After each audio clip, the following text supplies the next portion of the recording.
Durham's drinking water consistently ranks as some of the best tasting in the state. That's a fact that we're extremely proud of and take very seriously. In addition to how it tastes, though, there is something else that we take very seriously, and that's the safety of the water when it comes out of your faucet.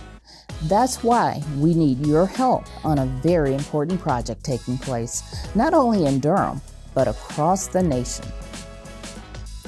Welcome to City Life. I'm Beverly Thompson. Joining me to talk about the very important topic of lead and copper in drinking water are Harmon Henderson and Sid Miller. Welcome to you both, and thanks so much for joining me today. Thank you. Thanks. So Sid, why are we even concerned about lead in drinking water? Elevated levels of lead in drinking water can cause serious health problems with pregnant women and young children. And I want to let everyone know right up front that there is no lead from our water treatment plants being sent to our customers' homes.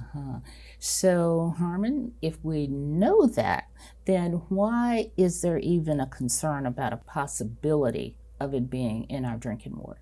Yeah, lead is still a concern because it can enter into the drinking water through contact with household plumbing.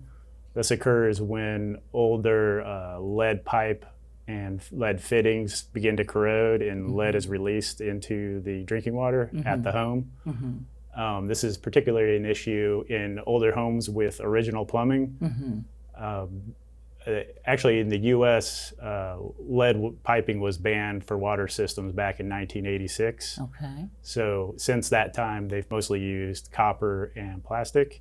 And that lead ban in 1986 has really reduced the occurrence of lead in drinking water. So maybe some of the older neighborhoods and just people who live in older houses built back in the 50s and 60s probably should be really anything before 1986. Before 1986. So Sid, what precautions does the city take to prevent lead from actually getting in the water? First, I'd like to emphasize that the water that leaves our two water treatment plants does not contain lead. And we know this because we test for it every week.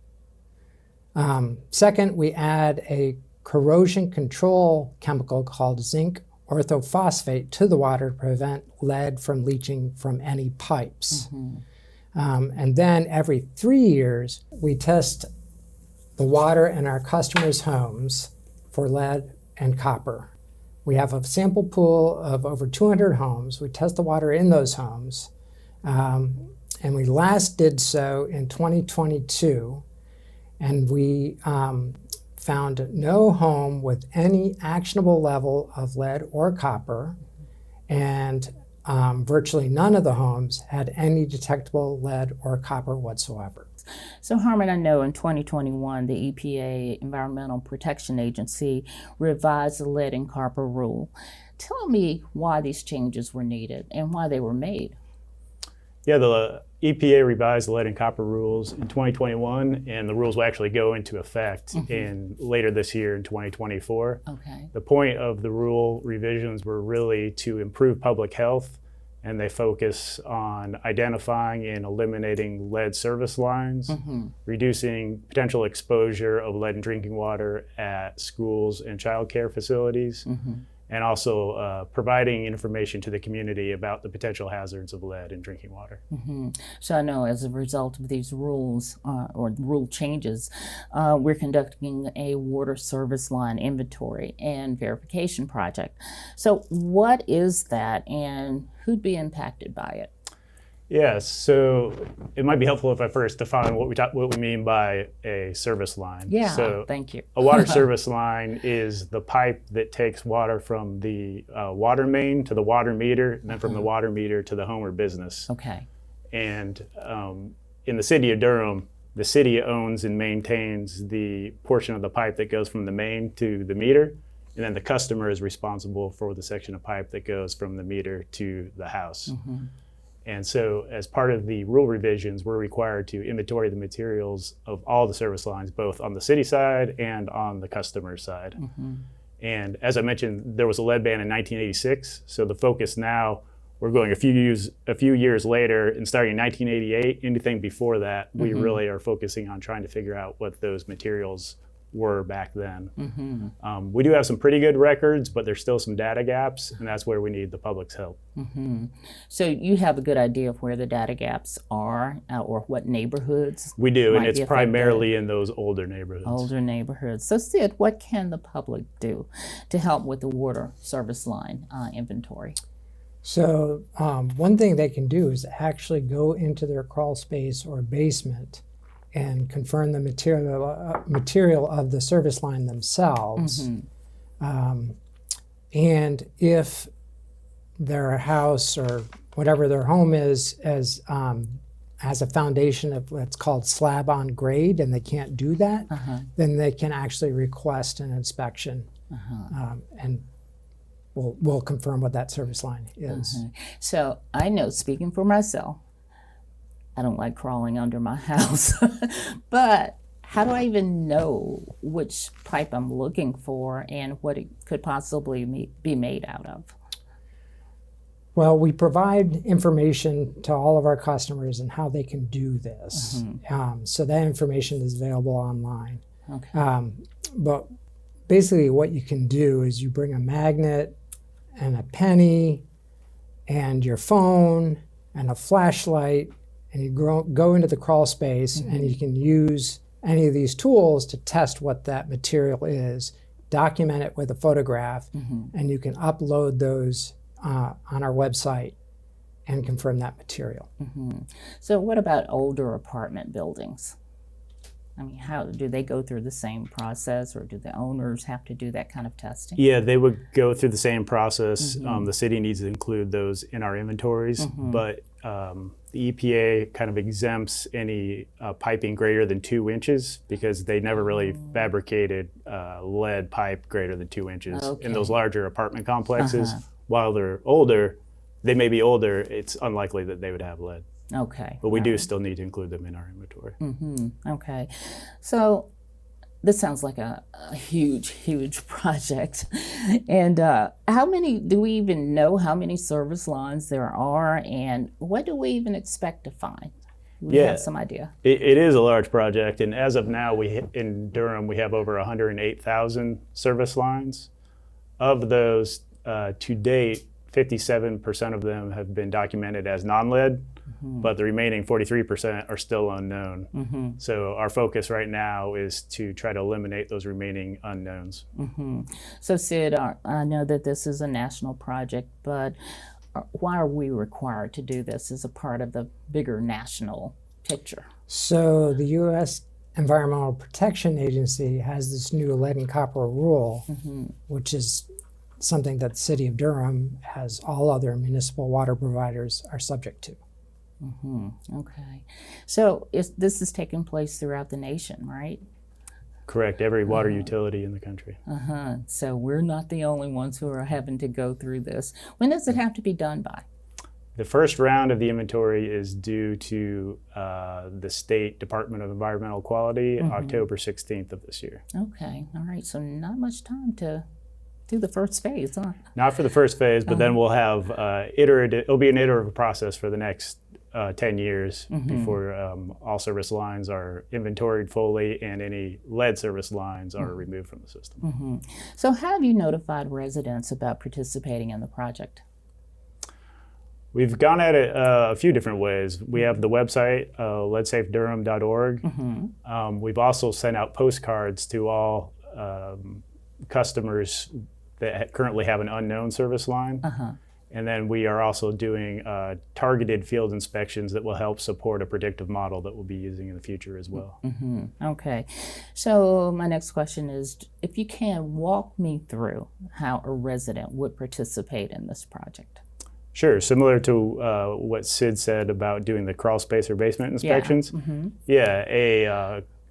Anyone can go right now to leadsafedurham.org and enter in a address to see if the service line has been identified.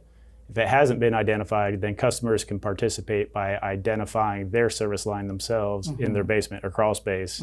Like you said, using a key or a penny, a magnet, and a flashlight and a camera, you go down to your crawl space and you locate the position in your crawl space or basement where the service line enters through the foundation wall or floor. And then you would use the penny or key to scratch the pipe and see what color the scratches are. And you put the magnet on the pipe to see if it sticks. And based on those results, you can figure out what the pipe material is. For example, a lead pipe is going to be gray or silver, and it scratches very easily, and those scratch marks will be like a shiny silver color, and a magnet won't stick to lead. Okay. If you have a galvanized steel pipe, it will also be gray or silver, but it's hard to scratch, and the magnet will stick to galvanized steel. And then, as I mentioned, copper is a common material these days. Copper, you scratch it, it's going to be the color of a penny, and a magnet won't stick to copper. And then if it's plastic, I think that's pretty easily identifiable. It can come in a variety of colors. It's got a smooth outer casing, and a magnet won't stick to plastic. Gotcha. So once you know the material, like you said, you take a photo of it and you upload it to our website, and it will get incorporated into the inventory. So what happens then after a person identifies a material and you find out what the material is? Yeah. So first off, if it's copper or plastic, that's good. If the customer believes that their service line might be lead, then the city will come out and verify those results. And if it is verified to be lead, then on our website we have some steps people can take to protect themselves from the potential hazards of a lead service line. And the city will also follow up with some recommended next steps. Okay. So I know there's an incentive for our residents who are living in homes built before 1986, I believe you said. And what is that? I mean, I know sometimes you have to have a carrot to help people, do what you're asking them to do. So tell us about that. So the city's offering a $30 rebate against their, it's a discount on their water and sewer bill. So once they've gone through the steps of verifying their service line material and they upload that photo, after our team has reviewed that and determined, or either by looking through the photo, reading the information, or sending out someone to verify, if necessary, the service line, then we'll provide the customer with that rebate. It can take discount, and it can take between 30 and 60 days. Okay, all right, that sounds pretty good. Depending on what your water bill is, right? How expensive it is. It's helpful. Yeah, indeed. I did it myself on my own water bill. Oh, good, okay. So tell me, how can residents find out more about the project? Yeah, I'd encourage them to go to our website at leadsafedurham.org. It's got, like we said, it has all the steps for identifying their own water service lines, and it also has actions they can take to protect themselves from potential exposure to lead. So what are some tips, Sid, that people can take to reduce their potential exposure to lead? First is to flush any of the fixtures. Allow the water to run, cold water to run for 5 or 6 minutes. And then after it's run, then they can use that water. Only use cold water for drinking or cooking. Certainly only use cold water when making baby formula. They can periodically remove the screen from the faucet and make sure that's cleaned out before reattaching it. Those are the main things. And then if necessary, they may want to use a filter. I was going to ask you about that. The Brita pitchers, and did those kinds of filters actually work? Yes, though you have to change the filter material regularly. Okay. Because if you don't, you're essentially then just reintroducing that material into the water. Oh, man, okay. So how can residents have their water tested for lead, Harmon? Yeah, Water Management offers free test kits to test their water for lead and copper. And all customers have to do is call Durham One Call at 919-560-1200 to request a test kit. Or they could also, again, visit our website to get more information on that program. Okay. This is a very important project for the health of the community, and I am so glad that we're taking part in it. I definitely think we have to, right?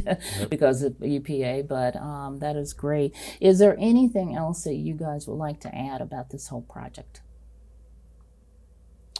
I would just really encourage everyone to participate in this project and help us by identifying their service line material, because that's our biggest hurdle right now.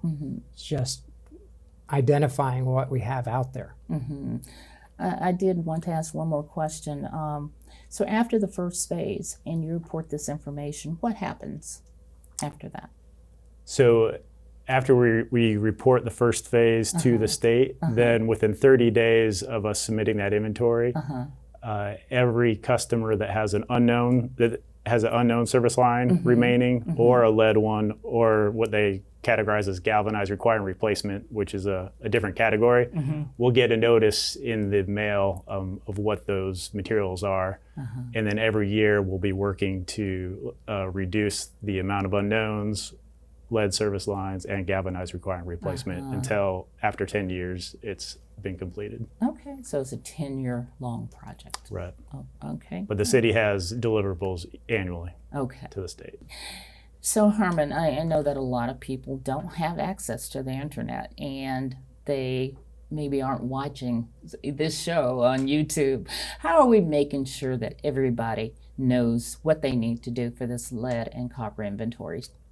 Yeah, we're conducting multiple meetings out in the public to inform people of the program and what options they have. And if they are not currently using the internet and are not comfortable inspecting their own water service line, they can call the city at the number provided on the screen and ask any questions they may have and sign up for a free inspection conducted by the city. All right. Well, thank you both for joining me. A very informative topic, and definitely requires the public's participation. So, thank you. Right. Well, that does it for City Life. Don't forget to follow us on social media. Watch us on Durham Television Network and on YouTube. And you can listen to our podcast on iTunes. I'm Beverly Thompson. Thank you for joining me to learn more about city life in Durham.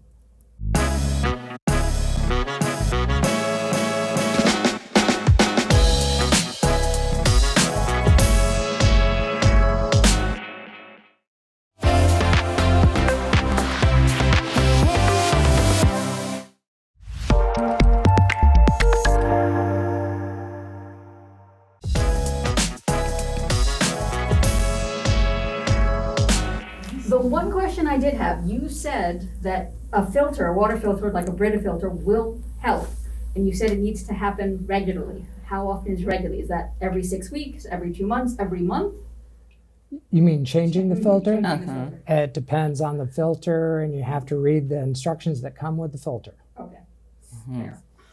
Yeah, on mine, it has like a red, yellow, green light that comes on that tells you when you need to change the filter. Is that reliable?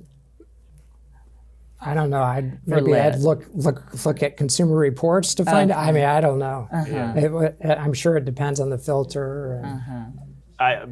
When you're purchasing one, I would make sure you read to make sure it is designed to remove lead. Most of them probably are at this point, but it's always good to have that certification on there. Okay. We're done. That's a wrap. Okay.